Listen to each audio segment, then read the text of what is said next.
అందుకని అట్లా పంచడం వద్దు అన్నారు కాబట్టి వీళ్ళని తనిదరి వేశారు అవతలకి పాండవులు.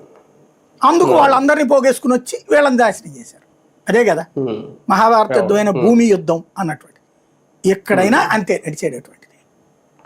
సరే, రాజ్యాంగ సవరణ అవసరం డీలిమిటేషన్ అనుకున్నప్పుడు అన్ని పార్టీలని సంప్రదించి ఉంటే బాగుండేది. ఇవాళ ఆర్కే పలుకులో ఆయన కూడా రేజ్ చేసిన పాయింట్ ఇది. నిజంగా అదేమన్నా ఇంకొకసారి చేస్తే ఇది ఏమన్నా సక్సెస్ అవుతుందా? సిగ్గుండాలి, ఆయన రాయడానికి సిగ్గుండాలని, మాట్లాడడానికి సిగ్గుండాలి. అందరూ ఎంపీలతో మాట్లాడారు, ప్రతి పార్టీతో మాట్లాడారు. వాళ్ళ సలహా మేరకే 50% తీసుకొచ్చింది. ఖచ్చితంగా అందరితో మాట్లాడాడు అమిత్ షా. అంటే అఖిలపక్ష సమావేశం డ్రామా ఎందుకు? అది డ్రామా అంటారు. అప్పుడు అఖిల పక్షంలో ఇట్లాగే ఉంటుంది. ఒకడేమో ఈ లెక్కన, ఇంకోడేమో ఇప్పుడు వద్దు తర్వాత చూసుకుందాం అని మాట్లాడతాడు. ఇక్కడ అఖిల పక్షానికి బాధ్యత ఎక్కడ సచ్చింది? మన దేశంలో సంప్రదింపుల పర్వం కరెక్ట్గా జరిగింది.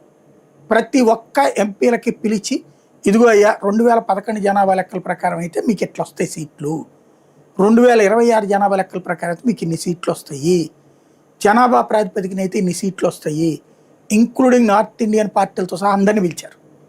అందరితో మాట్లాడారు. మాట్లాడాకనే తీసుకొచ్చి పెట్టారు. వీళ్ళు అప్పుడు కరెక్ట్ అన్నారు ఆ పద్ధతిని. తర్వాత అంతే కదా.